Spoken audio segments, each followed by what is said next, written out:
Hey, Friendo, Steve here. And Larson. And welcome back to Going In Raw, the only pro wrestling podcast you need to be listening to. On today's episode, we're talking about tonight's Friday Night Smackdown. The audio crowd can't see what I'm seeing right now, Larson. Is that a refreshing, hydrating slab of marble cake with frozen whipped topping on top? Of course it is. Why didn't you tell me I want that. I could have my cake too. Hey, you know what you're doing right? What? You know what you're doing right now? You're having your cake and you're eating it too. You're gosh darn right I am. That's the stupidest expression. Why would you have cake and not eat it? It doesn't make any sense. I don't know. Take that up with Marie Antoinette. Hey, I ordered your birthday present today, by the way. All right. My You have to get me goal, anything. what I've realized my goal is each year to get you your present before you get me mine. I've got about a 2-week window Yeah, you got a 2-week with which window. I can do that. My birthday's coming up, but I got yours today. Ah, damn, that looks good. I'll just ramble on while you eat that. Eat the entire thing. Don't leave that to waste there. Oh, I'm not. That looks great. I'm surprised you didn't bring that to the basketball court today. No, I thought earlier today. I was like, I want to have the reveal on the show. Yeah, that's awesome. That's awesome. Is that because your birthday wasn't actually today? A couple days ago, yeah. Is that leftover from the other day? Okay. This conversation has got to be more compelling than SmackDown these days, Larson. All When the is more Kevin reason why I Owens didn't. going to freaking turn? I know, look, they like doing the slow burn thing, and that's what they're doing. I get you want to set up a situation where it's motivated, where Kevin Owens, fuck's So sake, good. man. So Jesus, it's I clown. got a huge piece. I'm sorry. It's clown. I know, I'm trying to talk, so just eat the damn cake while I So talk. good, though. I wish you had some. Well, then both of us will be stuffing our mouths. We're a podcast. People have to listen to us. Anyway, you couldn't do this during the pre-show? No, it's funnier during the actual show. Idiot. Anyway, you could have waited till, I don't know, our plugs or something like that. No. Okay. Just head on the. You know, on you're my- like Pat McAfee today. I got a long way to go before I'm like Pat. Getting absolutely blitzed during Well, his here's show. the thing. I had this piece of cake sitting on my dresser right there, just staring at me the whole time we did the pre-show. It took my entire willpower not to Yeah. reach over and grab it. Yeah, that's a good point. So I commend I you couldn't for that. If I had to sit there for a whole hour, no, it's not Oh, possible. wow. Not possible. Okay. Hey, fair enough. Enjoy your cake. So anyways, Kevin Owens once again did not turn on Cody Rhodes, but the topic was brought up. He said they ran this great video package, which honestly just got me, it tickled the nostalgia bone, because heel Kevin Owens honestly really is best Kevin Owens. I like how funny face Kevin Owens can be, but honestly, as a character, he just sort of seems meandering when he's not focused on being bad Kevin Owens. Or more specifically, being champion. The prize fighter, exactly. He usually has, that on his mind. He wants that thing. So yeah, one of the things that I hate in wrestling, Larson, is, and I've mentioned this before, the hot tag. There were 3 hot tags tonight. One of which wasn't, why did Montez Ford do a hot tag when he wasn't even being isolated? There was nobody else in the ring. He still did the hot tag. He did the leap to Dawkins Yeah, he did the leap. when it wasn't a hot tag at all. Yeah. You see Cody Rhodes crawling on all fours to Kevin Owens, and he just wiggles, he shakes his, nobody knows how to do a good hot tag. I think the premise of a hot tag. Oh, can you drink something? You got to drink. Right now you got dry marble cake mouth. But then the flavor of the marble cake's out of my mouth, and I want to relish it for every possible. Bro, you should have millisecond, got Steve. some almond milk or something for that. You got Mount. water. You're washing it down with tepid water. It's not even ice in that. I don't like cold water. It's just like tap water right there. You go. No, this is from my refrigerator. It's cool. It's not room temperature. It looks room temperature. There's no not. condensation on There's there. no condensation. I'll tell you, man. I'm sorry that I'm not enjoying my marble cake, my birthday cake, to the exact specifications that you demand. I'm just saying. Man, give me a cold glass of milk, man. That's what I'm saying. You know me, I don't drink milk. Some coffee, I can't maybe. drink milk. Even though I'm not going to pour a glass of almond milk and drink it. Unless there's coffee in it, you know. Have your room temperature water with your marble cake. It's not room temperature. It's about 15 degrees cooler room temperature, I would guess. Well, that was good for a laugh. I'd wager a guess. Anyways, yeah, Kevin Owens, he just needs to turn already. We all know it's going to happen. Unless this is some ridiculous thing where they're going to set up, he's going to turn. He's going to manifest it because he's going to turn, and then it just never happens. Didn't they do that before? Wasn't that the New Day thing? The turn on the New Day was like everybody was bugging him about, you're going to turn. And so finally he was just like, okay, everybody thinks I'm going to turn, so I turned. Something like that. Yes. I think that's what it was. Yeah. They might go down that road. I get the feeling it's probably going to go down. If he's going to turn, it's going to be at the end of the Berlin match. Yeah, that's my guess. I don't think we're going to go into it being a bad guy. Yeah, I think we've talked about that they going into the match at Berlin afterwards, he's going to lose, and something within him is going to spark. There's going to be a change in his mindset. And he's going to think, if only I was the prize fighter, I would have won this match, and I would be champion now. We're going to get a bunch of power bombs, maybe a couple on the apron, depending on how much physicality Cody's willing to put his body through. Ideally, 6 power bombs, maybe 3 on the apron. That should do the trick. Kevin Owens is heel again. But that is like this story is the one kind of source of intrigue right now on SmackDown for the most part. We had a conversation a while back, I think specifically relating to AEW, but it seems to be an issue on SmackDown now where there's not a lot of stories being told. There's feuds, plenty of feuds, but there's not a lot of stories being told, and the stories that are being told, they're not hitting any story beats. They're like, I need to see what happens next week. Right. Yeah. And it's a major issue on SmackDown. I don't know if you wanted to irresponsibly speculate as to why that might be the case. No, I think you brought up a point that I think I'd either talked about or I just thought about, so we're on the same page. Go ahead and bring it up. So I texted you during the show towards the end, and I thought, are they phoning in the last few weeks of SmackDown on Fox? Because there has been a really dramatic shift. And I know someone's mentioned chat a while ago that there was a new lead writer on SmackDown now for the last few months, whatever, a couple months. Yeah. But I don't know if SmackDown's got a case of they got like a lame duck administration here on SmackDown. Senioritis on Fox. They don't want to do anything huge because they want to save that for the first few weeks on USA, really make a splash. I don't know. It just feels like there's just a lot of spinning the wheels. There's a lot of segments that exist strictly to motivate matches and not much else.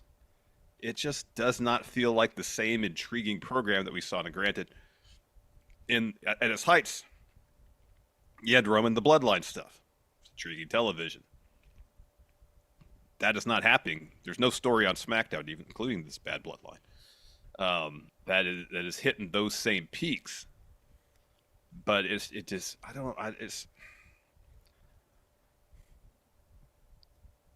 not a hard show to get through. It's 2 hours. It's breezy. It's not bad. It's just kind of there. Well, if only we had a much superior show that went down on maybe, I don't know, Monday nights to contrast it to compare and contrast. Oh, we do, though, Steve. Oh, that's right. Monday Night Raw. On Mondays, we've got 3 hours of TV that seemingly Triple H, whoever is the head writer over there, I don't know who. I think it's the person who used to be head writer on SmackDown. I think they got moved to Raw. Oh, okay. All right. I thought that's what I read, yeah. You know, they really should run credits at the end of this shit, know, so that we can get a firmer grasp on, I want to know how this stuff goes down. But regardless, the creative team responsible for Raw, there just seems to be more of a sense of urgency and an attention to, injecting these feuds with, at the very least, a minimum amount of storytelling that keeps us wondering, oh, what's now out of all people, what's Bronson Reed going to do next? Now they've made Bronson Reed interesting. I know. How is this Sheamus, Pete Dunne, Ludwig Kaiser thing going to sort out? Oh, you got some info there. Quick aside. So the person who got promoted to new head writer of SmackDown replaced someone who left WWE.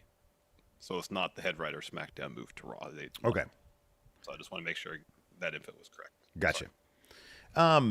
And so on Raw, you've got so many different moving pieces where it makes all the sense in the world for one feud, Drew McIntyre and CM Punk, to collide with another feud that's virtually unrelated, Gunther and Randy Orton. And it all makes sense. And it's really starting to ramp up with this kind of, at its best, an Attitude Era type sense of urgency that we just don't get on SmackDown. There's no sense of urgency on SmackDown. It is, I'm not going to call it lethargic because you're right. It's not bad. It's just not compelling. And so much about Monday Night Raw is compelling, and it's bizarre because it's a 3-hour show. Back when Vince was running things, we would often face times when it was clear one show was simply better than the other. And then when it would flip. It wouldn't be, oh man, both shows are doing great these days. Yeah. And that sort of, I don't know, situation just continues into the Paul Levesque era. I mean, obviously when you're building to WrestleMania, there's going to be a lot of intrigue on both shows. Well, ideally, yeah, there should be. But, we're coming down to towards the finish of summertime. And I know we still have a stretch to go before the Royal Rumble, which is, the start to WrestleMania season. They need to try to close out this year. They've got, Berlin and a Saudi show and War Games, Survivor Series. Bad Blood. I'm sorry. Bad Blood. Yeah. So we've got, between, Berlin and that, we've got 4 pay-per-views for the rest of the year. Mm-hmm. So, maybe things will become more intriguing. I don't know I feel like War Games seems like if they're going to do War Games, if they're going to do Survivor Series, I don't know that Bloodline's going to have anything to do with that. It seems more likely that it's going to be a Judgment Day thing. It almost feels like, Roman coming back and strictly being in segments where he gets in Solo's face and fights. Like we haven't heard from Roman. Yeah, one of the most intriguing characters in WWE in years. And he comes back, and it's just a bunch of fights. Superman punches and spears. There's not like him. And I don't know exactly how you want to frame his first promo, whether it's in the ring, he's confronting Solo. It's who knows. But maybe, I guess if we're kind of being optimistic about it, maybe they're saving for that first promo segment to when he needs to say, for example, start recruiting people to help him fight Bad Bloodline.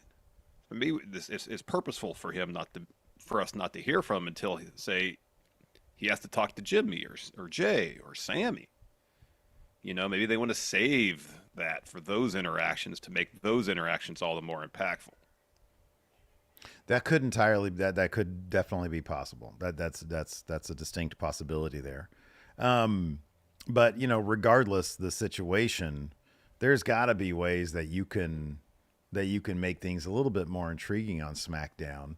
Again, a lot of stuff on SmackDown feels segmented as opposed to Monday Night Raw where things collide. They run into each other. They purposefully, choreograph things and block things and have roaming cameras where people interact and they cross paths and whatnot. You got Gable on one hand with his crew, trying to fight the Alpha Academy, but in the meantime, you got the Wyatt Six there as well. And that's just one example. So yeah, SmackDown, it needs something. It's like, man, you should be the easier show to book. You look at NXT, and from a presentation standpoint, it's not my cup of tea necessarily still, but they pack a lot. They do. In NXT. There's a momentum and energy about NXT. That even if you're not really necessarily into the storylines, the matches are generally pretty decent, and there's an energy about the show that keeps the show moving. Mm-hmm. Let me run something past you because that's something I saw. I think we've talked relatively recently about the nature of Cody's title reign so far. And a while back, I saw somebody speculating as far as what the overarching story is for his title reign. And boil it down to its essence, it's essentially Cody's coming into each of his programs as champion. Maybe apart from the one with former U.S. champion, but all the other ones with people he either respects or is friends with. And based on the allure of potentially becoming champion, his opponents look past whatever friendship or mutual respect is there because they want the prize over Cody's shoulder. Mm-hmm. And I suppose that's possible, and I think that will be more fully illuminated if and when Kevin Owens eventually turns heel on Cody. Because once Cody gets past Kevin Owens, you got to assume Randy Orton's coming up pretty soon because they've taken some steps to set that up already. That's going to be an interesting. That is going to be an interesting approach. See how they to see how it's going to be interesting to see how they approach that. I should say because the situation where if you have kind of the symmetry of Cody assembling his own Avengers to win at Mania 40 and perhaps walks in the Mania 41 a man alone because everybody's estranged from him simply not because he necessarily did anything wrong, but simply because he's champion. Mm-hmm. Yeah, that could be. And I guess that could be interesting. I just feel like the ball needs to get rolling on that a bit more. It'll be interesting to see from a macro sense. You're absolutely right. From a more near future sense, how are they going to do Randy Orton versus Cody without a copy paste situation? You got to assume at this point that Randy's not going to turn heel. If Kevin turns heel, Randy's not going to turn heel. You wouldn't think so. You wouldn't think so, but you wouldn't think so. You know, I guess it's not exactly a certainty that Kevin Owens is going to turn heel either. Oh no, that's happening. that shit is happening. That shit is happening. So. I was hoping it would happen tonight because at least something would happen on the show. If they do one and not the other, I guess it's possible that everybody's expecting it from Kevin Owens, but Randy Orton's the Viper. He's a legend killer. He's, you know, Cody's old mentor. He'll turn out of nowhere, yeah. If he, there could be something very intriguing there, but then they dump Randy. That's what this is really missing now that you think about it. Randy Orton, one of the all-time bad guys. Kevin Owens, one of the all-time bad guys. They're both good guys now. They both want a piece of Cody. Why'd they ship Randy off to Raw for this Gunther thing? Like, there's plenty of people on Raw that you could be doing in Berlin instead of Randy Orton. I get it that, you know, they want to load it up with a big name, but could you imagine the tension they could generate by Randy Orton and his kind of partner as of the last couple of months, Kevin Owens, and Orton knowing what it is to be a bad guy and understanding and maybe warning Cody, dude, I've seen it in his eyes, and Kevin Owens catching wind of that. And then it's like that tense thing where it's like, man, either these guys are going to drive Kevin Owens to it, because, you know, there was that bit tonight where Cody says, I can only take you at your word, and that's it. And Kevin Owens didn't seem too pleased about that. It goes back to the old thing, him trying to prove himself. And I do think that added dynamic, because Randy Orton is a scary motherfucker. You know, it's like, you don't know when that RKO is going to hit. Like, he might decide to take advantage of Cody Rhodes. And then Cody could be like, Kevin Owens is wearing Randy Orton's shirt. Like, you can't tell me that you didn't know about this, that you guys aren't both gunning for me, because I've seen Orton look at this title. Yep. So it's missing that added little bit of intrigue, you know, the whatever that stirs. Well, it's the interpersonal pot. dynamics between, we get it between Cody and Kevin Owens, but I know in terms of will Kevin Owens turn, it still kind of feels a bit one note, you know? Yeah. The whole story is everybody telling Cody Kevin Owens been known to turn on people throughout his career. Kevin Owens is just saying, well, I'm not that dude anymore. Mm-hmm. But yeah, if you add Orton in there, whether he's speaking genuinely or just trying to drive a wedge between them to make Cody more vulnerable to take the title off him, that's a more interesting dynamic. And then you've got the thing that you're talking about where it's because of all that, he ends up alienating himself from everybody because he realizes, goddamn, I am now just a target. This coalition that I put together, my Avengers I put together, that's in the past. And now, I've got the thing, and they're not dummies. Like, they want a piece of that, and they might expect some quid pro quo for them helping me. Mm-hmm. All right, yeah, I'll go ahead and give you a shot. I feel like that probably would have been from a large, like a big picture standpoint, something they could have put together, and you could have had one of those unfolding stories that makes sense as it goes along, and then every week, just like with the Bloodline, it's like, damn, I can't wait to see what happens now. What's Randy Orton going to say? What's Kevin Owens going to say? Yeah. Because now it just feels like there's the churn of Cody feuds. Yeah. It was AJ. It was former U.S. champion. Currently, we're Kevin Owens for a 1 or 2 pay-per-view cycle till Cody moves on, but it doesn't really feel like, even if this is kind of like the macro story they have in mind that this person on the social media, was talking about. It doesn't feel like a cohesive through line yet. Right, yeah. There is no overarching It doesn't Cody feel like story. it. Like if you look for something, maybe you could find it. Yeah. And it's not like if they're really telling a story like that, we'll really know probably if Cody ends up being estranged from Jey Uso and or Sami Zayn. Mm-hmm. Especially Jey. Mm-hmm. If he and Jey end up I know they're on different brands, so they might not even cross paths anytime soon. If he and Jey have a falling out, then they're telling the story now of the championship being a bit of an albatross for Cody. Mm-hmm. Yeah, right. Finally finished the story. He got what he wanted, but now there's a cost associated with that. Because you can't copy paste the Cody Avengers at 42. No. Wait, 41. Sorry. 41. Yeah, 41. Because you're going to have The Rock. And if Cody's going to beat The Rock, it's got to be straight up. Or maybe the story is he's faced with a whole other situation where he doesn't have help. And look what happened at 39 when he, didn't really have, when he had to deal with the Bloodline again. Mm-hmm. So yeah, there's a number of ways they can go with this. But again, like, I don't even know where AJ Styles is at this point, but it just feels like, that's another big name that they could be using right now. And, I wouldn't want to get mixed up with Cody Rhodes, but like a Shinsuke Nakamura, I don't even know. I think he was on the Raw brand, but you can bring him over to SmackDown and you have another big name. And instead it's like, I get you want to plan for the future and everything, but right now you've got LA Knight and kind of a nothing thing with Santos, which is done now because Santos is back to feuding with Baron Corbin and Apollo Crews and his own faction for fucking up tonight. So yeah, I don't know. Not a lot of intrigue there. And then like they didn't really even do a great job building this. And I love the Meet Shin video package they did tonight. Yeah, that was really good. Good. Are they doing that on? Do we know if they're doing that on SmackDown? Or are they going to add that? Yeah, they're doing the SmackDown before Bash in Berlin. But instead of having a segment where something happens that naturally leads to Street Fight's going to happen, it just gets announced. Yeah. Again, it's just sort of not the most intriguing way to go about things. No.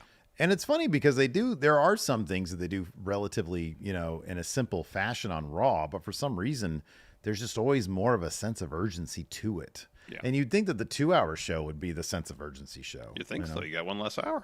Yeah. Anyways, before we continue on talking about SmackDown, do us a solid, hit that thumbs up. Hit the subscribe button, and if you could, leave us a comment here on the video on YouTube, or leave us a rating, review, or comment over there in the audio realm, whatever audio app you use, whatever podcast app you use to listen to Going in Raw, or right here at YouTube. Comments really help, apparently, with the old algorithm thing. Yeah, that's what we've heard. And if you have ideas about how SmackDown could be fixed, what could they do to bring a sense of urgency to SmackDown? Pitch us some ideas. Pitch Triple H some ideas here in the comments. Maybe he'll peruse them at one point. We hear that he Don't pays know. attention to social media. That could extend to YouTube comments as well. Could very well be. Maybe he has his preferred pro wrestling podcast. Hopefully, we're one of them. Man, he'll Oh, be that's right. scrolling. Shinsuke. Yeah, Shinsuke was drafted to SmackDown. Yeah, that's what I thought he was on SmackDown. Yeah. So maybe What the heck? Paul's scrolling through the comments here on this here video and see a bunch of great ideas, and they'll be implemented. We really should call him in at some point again, and we could just address him directly. But it's not really Triple H. How about this, Larson? How about this?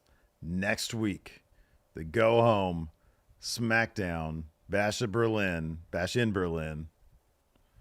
We'll call Paul. We'll have a Triple H Paul Levesque phone call. Zoom in. He'll read some of the comments from this episode of Going in Raw. So drop your what are we gonna like hashtag call Paul? Call with Paul. Yeah. Just call Paul. Call Paul. Call Paul. Gosh, Add more to it. we're gonna have to remember to do this next week. We're gonna totally forget about this. Maggie, if you can please remind us to do this next week, that'd be great. Thank you, Maggie. So yeah. Anyways, do that. Also, hey, we've got this is coming up very soon. Sunday, of course, we're going to be doing our All in Wembley reaction live stream. So be sure to hang out with us. Starts at 10 a.m. Pacific. The main show. There's a pre-show, but I don't know. Has that been 1,000% confirmed? 10 a.m. Pacific. Oh, I sure hope so. I hope somebody's confirmed it. But yeah, we've got that going. And that's the first of 3 events that we are using for the latest Big Blue Predictions Challenge. Yes. And you can get in on the Big Blue Predictions Challenge if you win. You get a hat and you get whatever picture you want placed into our Hall of Champions. Pantheon of champions. Pantheon of Champions. It's not a physical hall. Joey Bishop is currently the Big Blue Predictions Champion. And if you want in on this Predictions Challenge, it's very easy to do. Plunk down $5. That's right. YouTube.com/Stephen Larson.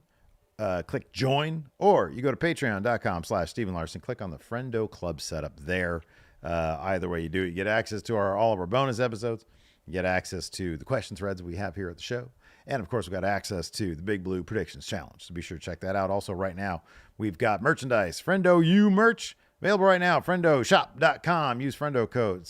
Use discount code Friendo2024 to get your Use discount. Friendo code discount 2024. No, it's Friendo2024 to get a discount. Anyways, the wacky over here on Twitch is already doing a hashtag call Paul. No. You got to comment on the video, and don't do it in do it in the chat. Don't do it in the YouTube chat either. Yeah, in like 2 minutes, that's gonna be gone. Never be able to see it again. I won't even look at it. But we do have a couple of new memberships here, or recurring memberships, I should say. Patrick Cheeseman. Been a member now for 15 months. He says 15 months flew by. Been here since the Machinima days. Now when does Chase U become Cheese U? Throw up your U's for Cheese U. So, yeah, man. The Machinima days, my goodness, Larson. Coming up on... almost a decade since we were laid off. Yeah. A decade That's nuts. next year. I know. 15 years since we started 10 for the win next year, starting next year. That's correct. That is crazy. Also, Jack Marius gifted a sub here to the community. Thank you, Jack. Appreciate it. Thank you so much. So anyways. I guess we got to talk about SmackDown now. We spent almost half hour just dumping on it. Let's get into it. Let's get into it, man. Let's get after it. Let's you know, get aren't you after glad? it. Aren't you glad that you get to spend your Friday nights talking shit about SmackDown? Hey, at least I got to do it while enjoying some marble cake with frozen whipped Look top. at that thing. You licked it. It's so like you licked it clean. Look at it. Just a little bit of remnants on it. There you go. Finish that up. Oh yeah, look at that. Should I lick the plate? No, I'm not going to do that. Give it to your dog. Where's May? Let her lick the plate. We don't feed her human food. For shame. Certainly not stuff like this. Maybe a little piece dude. of banana or something like that. I get so much joy out of watching Gypsy lick, especially if I've had something sweet. Oh, man. Anyways, dog's in the other room. Door's closed. Oh, okay. You All right. probably just come in and start barking because that's what she does. Yeah, probably. I had to kick Gypsy out of here, man. Oh, crazy old lady. Yeah, no, it was. She slept for like hours over by the back door because I had like the door propped open, and she just likes to sleep and get that cool air because it's a little cooler now. And then, of course, then she's all like wide awake, acting like an asshole towards the finish of SmackDown. So I was like, "Dude, you got to get out of here. You're done. You're done. You're out of here. I'm not going to deal with that during the show." Oh yeah. Ejected. Oh yeah. Yeah, absolutely. You and your rawhide out of here. Anyways, enough of this side. Let's get to SmackDown. Show opened up with a recap of Bad Bloodline laying out Roman. Then we see Bad Bloodline earlier in the day arriving at the arena. Mm-hmm. First segment of the show. Oh gosh, darn it! Just one of my favorite things about professional wrestling. Talk show segments. Yeah. Gosh, aren't they great? No, they're not. Generally speaking. So, it's Grayson Waller effect. God, I don't remember shit about. You know what? The only thing, obviously, oh yeah, that's right. This is the Kevin Owens stuff. That's right. It's pretty much Waller is trying to drive a wedge between Cody and Kevin Owens. They throw the video package of all the times Kevin Owens has turned on somebody in WWE, and Cody tries to turn things around. Says Austin Theory, you're just being used by Grayson Waller. Eventually, Kevin Owens comes out. I will say this. Hold on, let me just interrupt you real quick, just to focus on Austin Theory. I will say this. You do sort of get a bit of the evidence as to why these slow burns are effective, because it just makes people want it and want them. When Cody says, you know, the people just want you to break free of this guy, you know, kind of like Anthony Bowen's situation over there in AEW. They're like, they just want you to break free of this guy, and you hear the crowds like, yeah, man, we want you to get away from this guy. I know, but how many weeks do we have to hear somebody say that and see Austin Theory's confused face? It's been 2 months now, it feels like. Has it only been two? It feels like it's been forever longer, where someone makes a reference to, Grayson Waller's just using you to advance his own career. Well, he was always kind of the slow one in the way. Yeah, I know, but that hasn't been necessarily his character on main roster. He's scared. It's scary to go out on your own, you know. It's confusing. It's confusing. He's confused. World. He thinks it's his friend, and he's like, "Oh man, no, I don't think friendships don't break up just like that. You know, you got to really give it a lot of consideration." Sometimes they do. I think sometimes they do. Do they? I remember you and Hilton almost came to an end back at that house party. Once we'd sobered up, if that fight even happened, everything would have been fine. So Kevin Owens interrupts, and it says, "Yeah, you got a point. You're just trying to. Oh, sorry, we get the point. You're just trying to convince Cody them to turn on him." Cody, I think you admitted every one of those guys had it coming, except for Kofi. Kofi's great. Sorry again, funny. Kofi. Hey, also, AEW star Chris Jericho, the Learning Tree. They didn't shy away from the Festival of Friendship. That was nice. I don't know how you could. I mean, that was kind of a major story beat in Kevin Owens' WWE career. This is such an aside, but it's Friday night. Who gives a shit, right?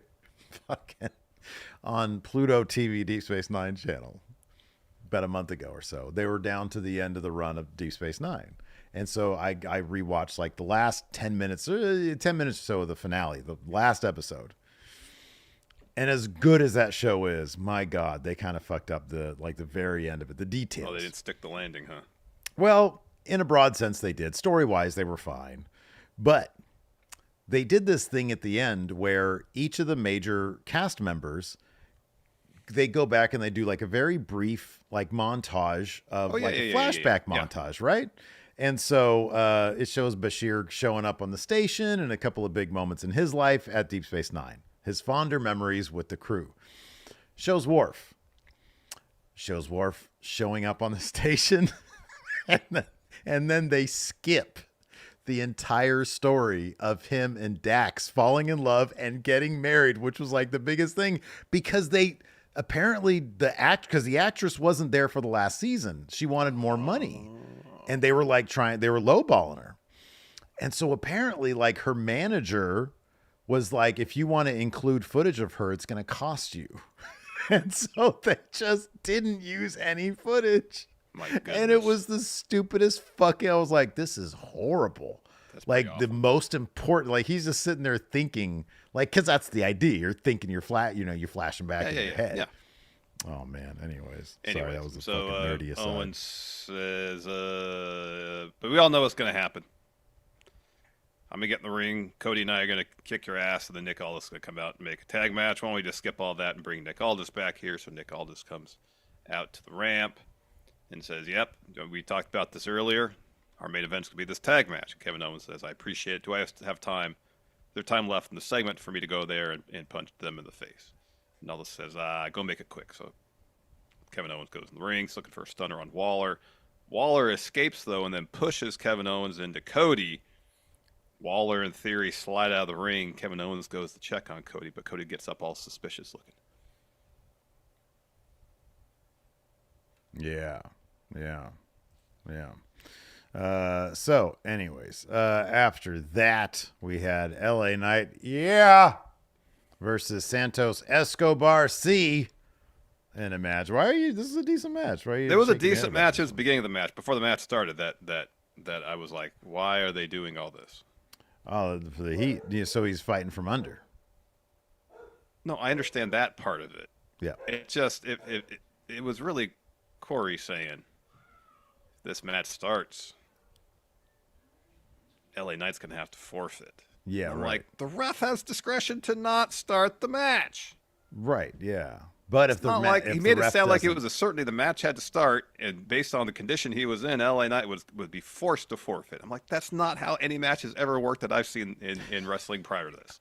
Doesn't mean this couldn't be the first time, though. I know the rule book's a sketchpad, WWE. I get that. It's around here somewhere.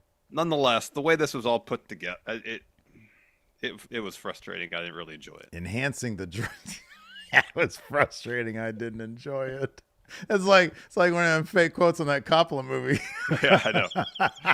Megapolis. It was frustrating. I didn't really enjoy it. And I think I've heard that about that movie, by the way. Oh yeah, it's either people love it or it's frustrating. I didn't really enjoy it. There seemed to be no middle ground. Yeah, man. Maybe if you're eating that marble cake during that moment, you would have been, in a better mood about it. No, I'd been more engrossed in the marble cake. I would probably not even notice. Would not have noticed it. The overbooked nonsense before the match actually started. Yeah, man. I don't know. Maybe Corey was boning up on the rule book, and maybe it says that in somewhere. I don't know, or the contracts. Maybe I don't know. Possibly. No, it was LA Knight got the win.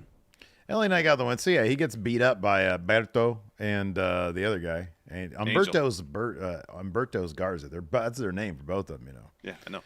So they beat them up, and then the ref tosses them, and then Knight says he can compete. And then the very first thing Santos does is rush in at Knight, and he gets out of the way. And then all of a sudden, the odds are even. I know. That's what I'm He's totally fine. Then he ends up getting the win here about 7 minutes with a BFT, Billionaire Finger Trap, for the win. Yep. So he retains his US title. No surprise there. Nah. I was outside of the room when this next thing happened. Oh, you were? Okay, so we're in the barbershop, and Carmelo's talking all sorts of crap about Andrade about their match last week. He got the win, talking about, the crap talk afterwards. And Andrade storms in the barbershop and says to Melo, "What you did after the match was disrespectful. I'll see you again next week." So, okay. What, 2-1 Andrade? Yeah. It's going to be interesting to see if it's going to be 2-2 or if they're going to do 3-1 and tell the Warriors Cavs thing. Okay, do we know that this is like a best of 7 or best of 5? No, they haven't said if it's best of anything. Okay, all right. The only thing they've said is Melo says it's done when he says it's done. Okay, all right. So I feel like they're going to do the Cavs. I feel like it's going to be Andrade wins the third one, and he's going to be like, fourth one, you mean. The fourth one, you mean. Fourth one, I'm sorry, fourth one. Yeah, he's going to go up 3-1, sorry. And he's going to be, Todos, that's all. No mas. And then Melo says, mas. We're going to do more. We're going best of 7. So I'm looking up. So Warriors went up 2-0. Yeah. Cavs won game 3. Makes sense. Warriors won game 4, and then Cavs won games 5 through 7. It'd have been extra special if the Warriors went up 3-0 and then the Cavs rattled off 4 straight wins. Yeah, I think that would have been even more impressive. Down 3-1 and still win is pretty dang impressive. Oh, no, it's huge. Don't get me wrong. It's huge. Anyways, after that, we're backstage. Legato's arguing. Santos upset. Angel's like, man, sorry. I really thought that he was going to forfeit that match. And he's like, enough. Cállate. Silencio. He says, nothing you can say can make up for what just happened. And then these two catering fools, Baron and Apollo, walk in laughing. I'm like, why are you guys laughing? You didn't even have a match. Yeah, no. And then Baron's like talking shit. Santos like, I'm not going to tolerate the disrespect. I'm going to go talk to Aldis. We're going to sort this out next week. So what is it going to be like, Santos versus both these guys in a handicap match? And Santos wins that. Yeah, maybe. I don't know. I don't know what it's going to be. I don't know what it's going to be either. After that, we had Unholy Union and Blair Davenport take on Bianca Belair, Jade Cargill, and Naomi. This is a really fun match. Yeah, this was a lot of fun, man. Gee whiz, Bianca, Jade, and Naomi. They had like, what was it, Simone Biles reference, homage Inspired gear? yeah, for various Holy shit, they looked outfits amazing. she'd worn during gymnastics competitions. It was incredible. It's Absolutely incredible. It's really great stuff. So in the end, Naomi gets the win here over Blair Davenport with a kick and a split-legged moonsault. I don't know if they're going to take this to Berlin, but at some point you'd think that Bianca and Jade are going to get their tag title match, right? I thought they announced. Oh, they announced it today. That was happening in Berlin. Oh, that's happening at Smackdown Berlin or Berlin? That I don't know. All right. Because I didn't notice like the graphic at the end, but then I also kind of tuned out. So those graphics are so ugly they have on the TV for the Berlin stuff. Either. So after that match, we had a hype package for Bash in Berlin, and then which also was narrated by Natalia. Yeah, this was cool. It kind of did nice. a recap of at least 2 previous shows they had done in Berlin. So that was neat. Berlin. Here we go. On the tag actual, match, Unholy Union versus Bianca and Jade. Nice. Hey, look at that. We actually got a women's match. Because there wasn't one before that. There was just a mixed tag match. Oh, that's right. There wasn't. Yeah. I was hoping Nia Jackson, Mi Chin would be on there. Yeah. But I guess 6 matches is too much to ask for. I guess so. So then we got a Bloodline promo. Solo says, Washington, D.C. Acknowledge me. Steve, put your ones up for your tribal chief. No, dude. Who is your tribal chief? Roman. Put your ones up for your tribal chief. Roman? I said put your Say ones his name. Put your ones up for your tribal chief. I can't talk. I have so much sugar just coursing through my veins right now. If you're going to ask me to put my one up, I need to know the name, the specific passport name. We'll have to call him Joe Anawai then, if that's the case. Okay, is that who you're telling me to put my one up for? I'm just saying put your ones up for your tribal chief. Oh, hell. So anyways, Solo says, your tribal chief has a lot to talk about tonight, so bear with me. Item number 1, your OTC is Done. He's done. Item number 2, whether it's Kevin Owens or Cody Rhodes that wins the title at Berlin, I got next to bring the undisputed title back to my family. Item number 3, since I'm going to be WWE champ, there's something wrong with tag titles. Jacob Fatu, step up. Jacob, give me your title. So Jacob's about to hand it over. He's not happy about that, though. He's about to do it. And Solo says, matter of fact, give it to Tongaloa. You can't be a tag champion if you're going to be my personal enforcer. Hold on a second. I checked on the July 1st episode of SmackDown. Solo already named Jacob Fatu his enforcer. Okay. So he was enforcer already when he was tag champ. And now he can't be tag champ because he's enforcer again.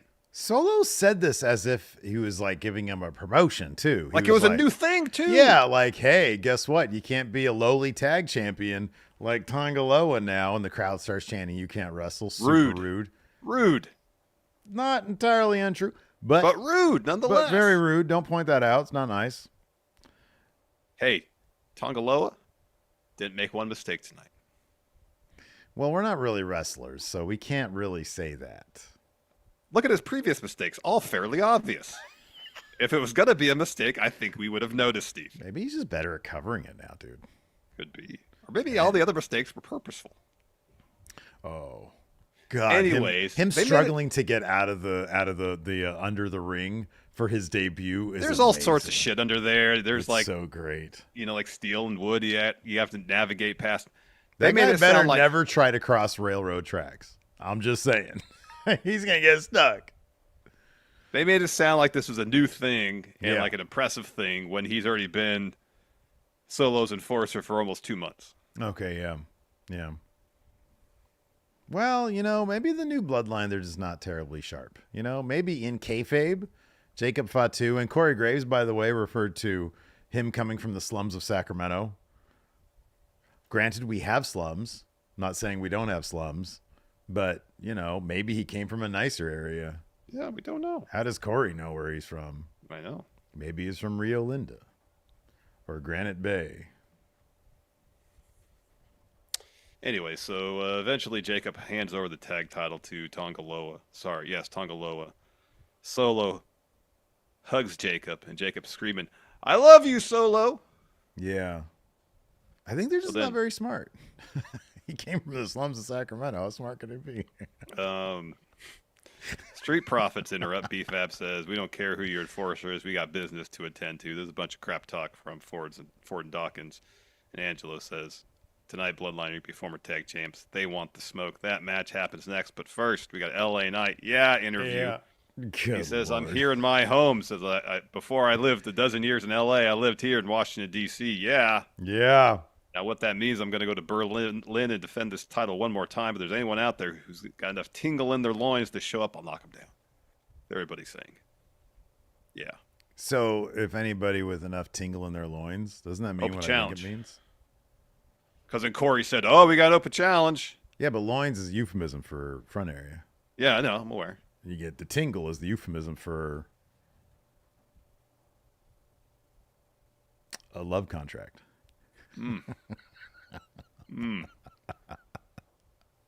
Anyways, yeah. I was going to say something else about that, but whatever.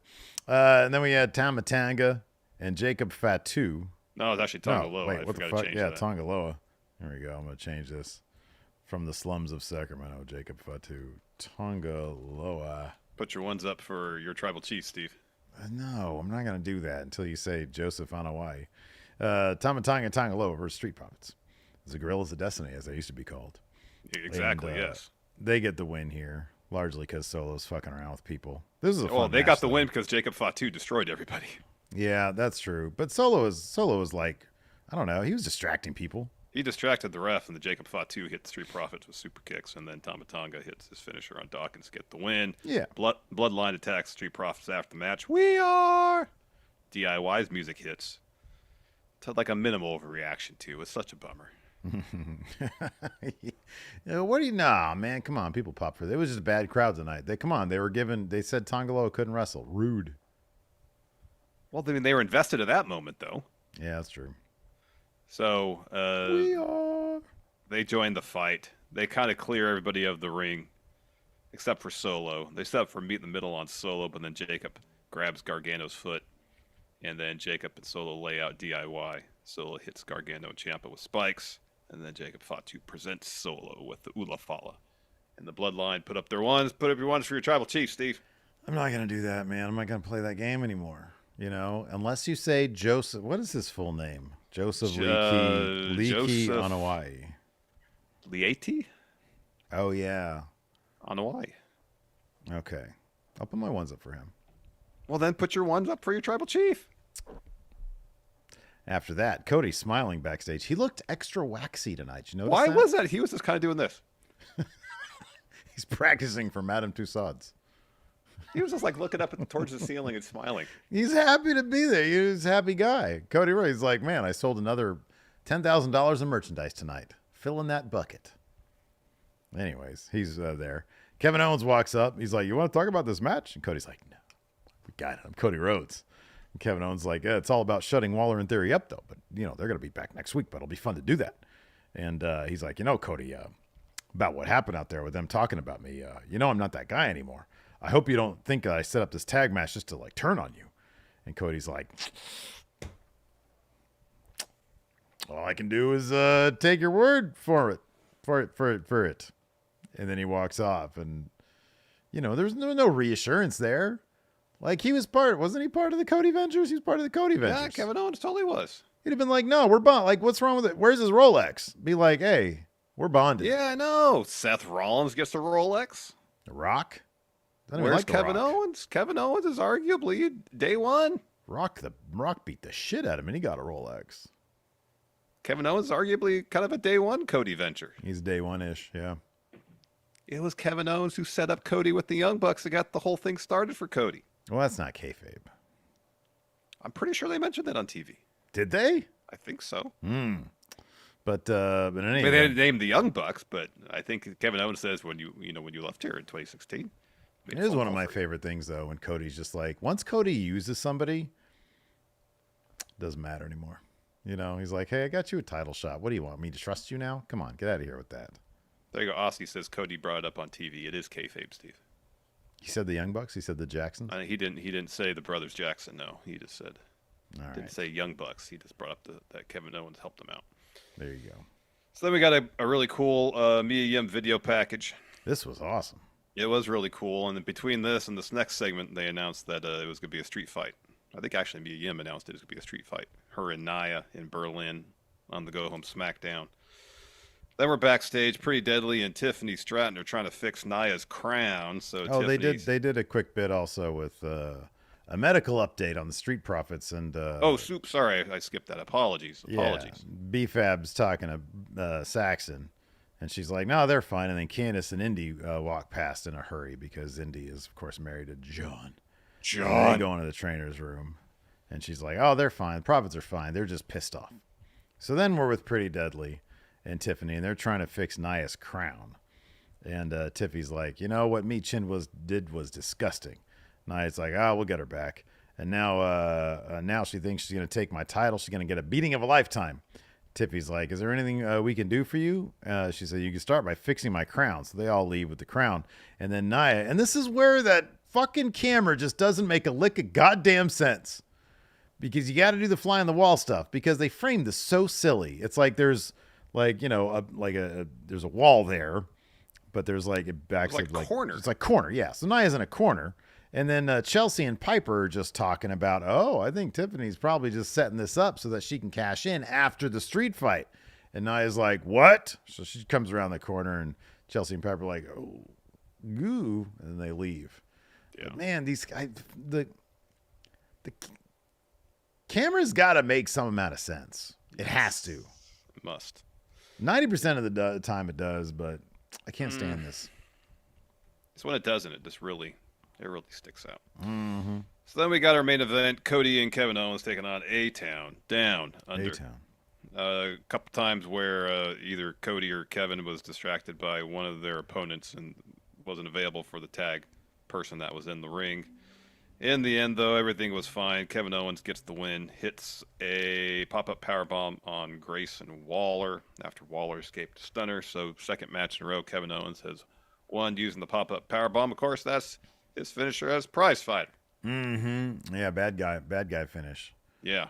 You'd have thought maybe if Cody was backstage with him before the tag match, he'd be like, let me just ask you a question. It's been on my mind. Yeah. The pop-up powerbomb. You used it, and you haven't really used it since you've been an asshole. What does it mean? What does it mean? Yeah. That's that chair last week, did it cross your mind? Kind of seemed like it did on replay. Cody just doesn't sweat it. He's like, I don't care. Turn on me. Three Cody crossroads. Cody fucking rode. What are you going to do about it? So this match had not one, but two hot tags, Steve. I hate I want to say the hot tag total for the entire show was a minimum of 5. There were 3 tag matches. Jade got one. Right. Jade got one, and then Naomi got one. Oh, wow. You're right. So that's 2. There's 2 in this one. That's Montez 4.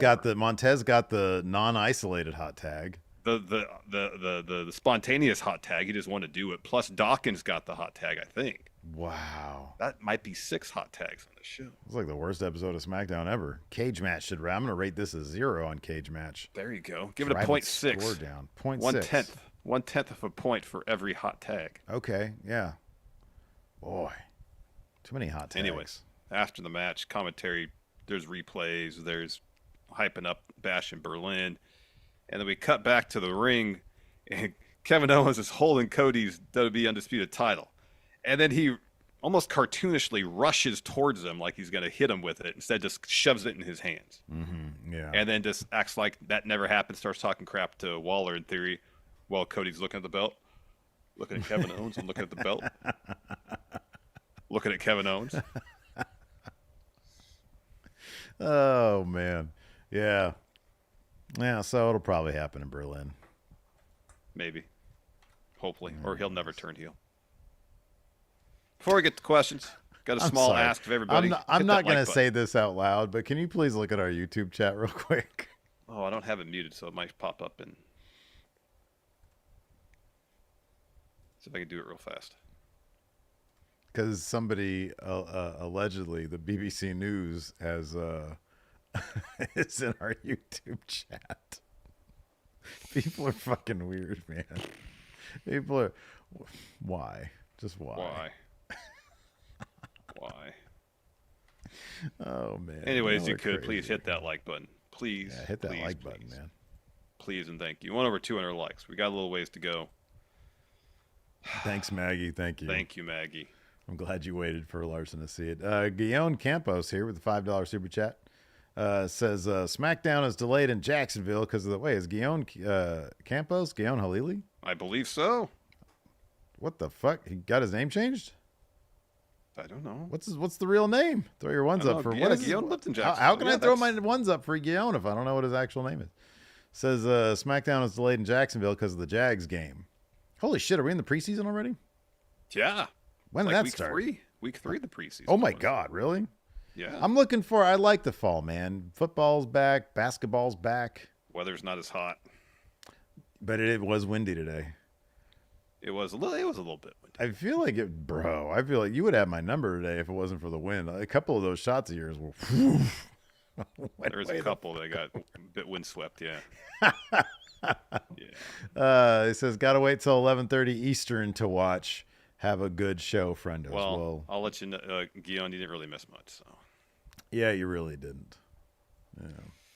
Anyway, do you want to answer some questions? Yes, I think that'd be great.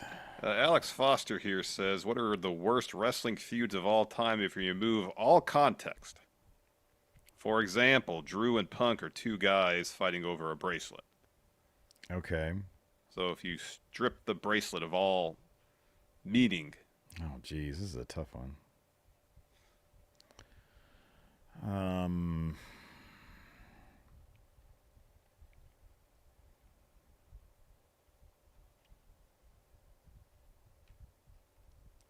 I have no idea.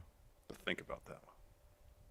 I mean, it's a good question. It's just kind of like now I have to like use my brain. It's a to very do stuff. nebulous thing, you know. It is, yeah, yeah. Silent Fist Gaming says, do y'all think Kofi turning on Xavier would be more impactful? I can see Odyssey and Kofi making a great heel pairing.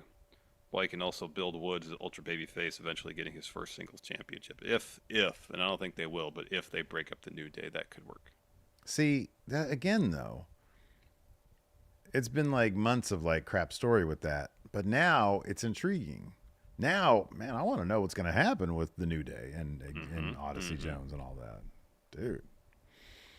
AJ says, after seeing what needs to be called the megastar elbow, what moves do you remember seeing before they got over?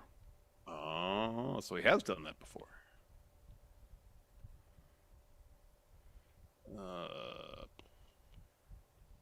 I wish I saw the first pile driver. When do you think the first pile driver was done? 60s? Do you think that came from a legitimate move? Like a legitimate wrestling I wonder move? how many wrestling moves was somebody trying to do something in the ring and didn't hit it quite right and turned into something else and like, well, that was pretty cool. It was like a mistimed, like some sort of like headlock with the thighs. Yeah. It turned into a pile driver. Like, that could be. You could be That's right pretty about cool. Kelmiko here says, whenever Cody actually does turn heel, do you think he'll actually live up to how over he was during his time as a face since 2022? Remember, for a while, Cody was arguably the top heel in all of wrestling. Mm-hmm. Yeah. Going into All In. Yeah. The very first All In. Doing the Kiss the Ring stuff. Like, he was pretty over as a heel. It'll be interesting because it has to happen at some point. It's got to happen at some point. I think he'll make it work. As long as they don't let him book it, it'll work because we saw that in AEW. Joe the Meme Maker says, I've seen this topic online. of there being later versions of the four horsewomen, the next four main stars for the division. Do you agree with these choices? So he's got the choices here. All right. The new horsewomen, Rhea, Bianca, Liv, and Nia Jax.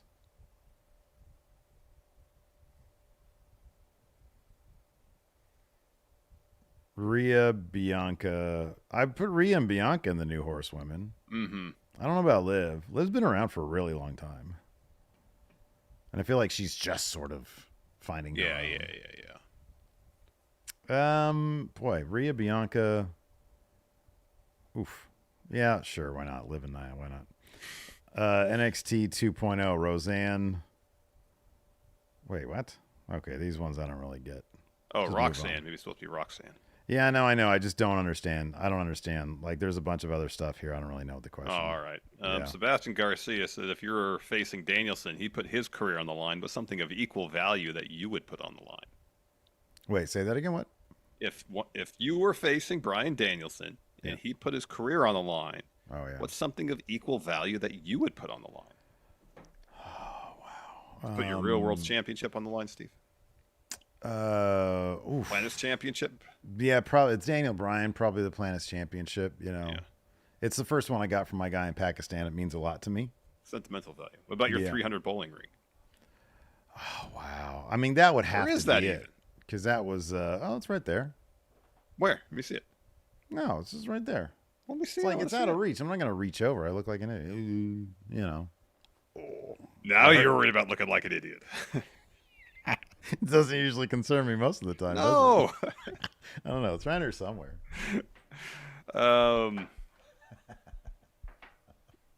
guess the first guitar I got, maybe. I don't know. What's with these questions tonight? It's Friday. We're tired. I'm not used to sugar. I have so much sugar coursing through my body right now. I feel a little weird. Sugar in my veins. Oh, wow. Well, like listen to this premise here. Chestnut starts off immediately. My brain can't handle this. If you were throwing a party and ordered pizza, and here's the thing. Then he ends it with a period. There's not even a comma. Declarative statement. Not even a comma right there. He says, if you're throwing a party and ordered pizza, what wrestler do you think would pitch in without being asked, and what wrestler would refuse to contribute? At an earlier stage in his career, Baron Corbin would not have put in anything and would have eaten most of it. But in a different stage of his career, he would have paid for the whole shebang. And then brought some steaks, too. Yes. Right. Good answer. We got through that one. All right. John and Alistair Voice says, who survived the pandemic era better? One of you debates for... Listen, I'm not debating anything. Like between John. Steve and I? No, he said AEW versus WWE. But, AEW put on better TV during the pandemic. But hey, man, I think you beat me because I had it twice and you only had it once. I had it when we were... it was, a year and a half ago I had it. It was 2023. Oh, you did have... That's right. You did have it again. So we're 2-2. Yeah. Well, I mean, the first... When you... maybe gave it to me. It's not. It's. I feel like that's Larson. For fuck's sake, it's man! unconfirmed. It was. There was no testing back. The test. They didn't even make the test yet. I know. We clearly had COVID. Well, there was some. It was nasty. It wasn't fun. I felt so bad after I found out that I had given you, bro. It was that shit was legit. Yeah, I didn't feel very good. That was lousy. Yeah, I didn't feel very good either because we had COVID. It's pretty lousy. Brady here asks if the Street Profits were to split, who turns on who?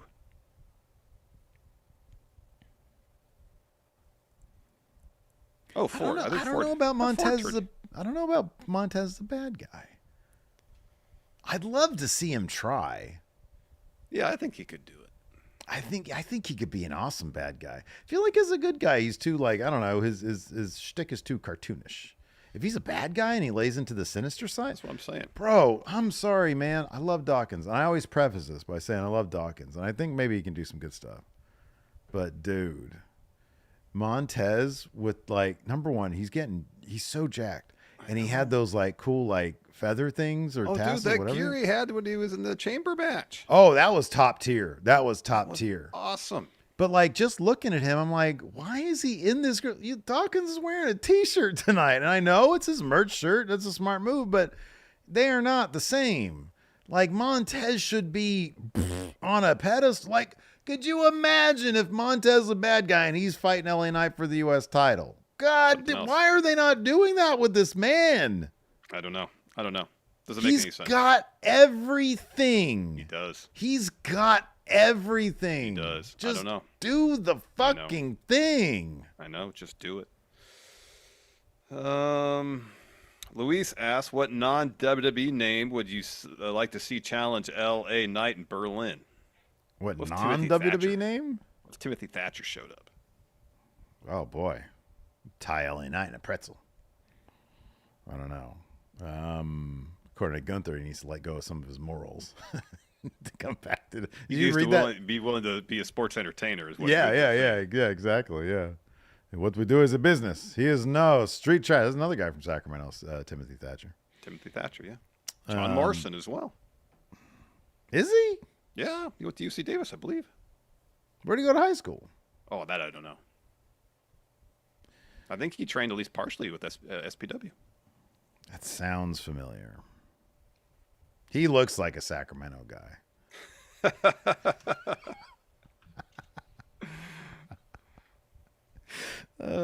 Mike Robb. Like a Sacramento 10 is like an LA 6. There was that story on Yahoo. This was years ago. That Sacramento was the most unattractive city in America. And it's not like the city itself was, because Sacramento's got tons of trees. Downtown's lovely. It's not like the city itself isn't ugly. People are ugly. People that live in there is what they were saying. Yeah. Sacramento 10 is an LA 6. You go to LA, John Morrison, oh my trained God. by Supreme Pro Wrestling. What's that? Yeah, John Morrison. Was he trained by Sir Samurai? I guess so. Supreme Pro Wrestling, I guess. Did Sir Samurai teach him how to do the Could you imagine? I think Sir Samurai went to him and says, "Now listen. This ain't no make believe." And then he got up there and he said, "I'm gonna give you this move called Starship Pain." He went to high school in the Los Angeles area. Oh, okay. So he's not from here. Hey, but he studied film. He couldn't afford to be there, so he came to cheap ass Sac. He comes to UC Davis and studies film. Yeah. Oh, that's funny. In geology, it says here. He's like, listen, I want to be where the ugly people are. Oh my goodness. That is hilarious. Let's see here. Mike Robb says, would you rather see a tournament for #1 contendership for the US title or the SmackDown tag team titles? And who would be in the finals for those in your eyes? Sorry, say again. I know this is hella involved. If there was a tournament for the United States title, who'd you want to be in that tournament? Montez Ford, he wins. Good. SmackDown tag team titles. Axiom and Nathan Frazier. That's good. I like both those answers. Masto Jira asks, what theme from a TV show would be the best to open the weekly Raw and SmackDown? What if Curb Your Enthusiasm's theme was SmackDown's theme? You see that bit of Cody tonight where he's just smiling at the ceiling? You know what's got a bizarre... Do you remember the theme to Taxi, the old show Taxi? Mm-hmm. It's such a good one. I was watching the Taxi Pluto TV channel the other Gosh, night. you're addicted to Pluto TV, dude. I am. It's so good. They've got so much different shit on there. It's outstanding. Bro, they've got a whole channel of Star Trek movies. Star Trek Motion Pictures. Sorry, the Star Trek Motion Pictures. You're right. Yeah. Man. Plural, not singular. You know what's crazy is that the Star Trek The Motion Picture, the original one, it was originally, this was originally going to be a pilot for the TV show. Uh-huh. And then they were like, who are we going to get to direct it? They brought in Robert Weiss. And he just decided that he didn't want to do a TV show, so he did it a movie. Well, I mean, back then, he probably had the stroke to do that, man. Well, yeah, I know, but it's crazy. Like, derails their plans completely. He's like, no, I don't want to do that. I just want to make a movie. Yeah. Okay, cool. We'll just do that then. I mean, he's an Oscar Award winner. Oh, dude, he edited Citizen Kane. He did edit Citizen Kane, yeah. Anyways. Yep. Jose Alaguna here says, hey, Going in Raw. Hi. Just wrapped up my first 2 weeks of law school. Oh, cool. I felt like celebrating. But 2 weeks, man, you got a long way to go. I'd wait for the celebration. Put that off. At least the first time you do the bar. Or, well, yeah. And he says, my favorite saying from Going in Raw that I've actually said in class was, oh, man. They were like, can you sue somebody for sexual harassment? Oh, man. Gosh. Oh, Jose, that was inappropriate, sir. Oh, my goodness. Oh, man. Wow. Anyways, I think guess that's on going to that do note, it we'll for end the the show. show, huh? That's got to be it. That's got to be the one that ends the show right here. Elliot White says, I'm so glad to have Friday night streams again. Well, that makes one of you, Elliot. Yeah. That's going to do it for this show today. Thanks, everybody, for tuning in. We appreciate it. Oh, man. We'll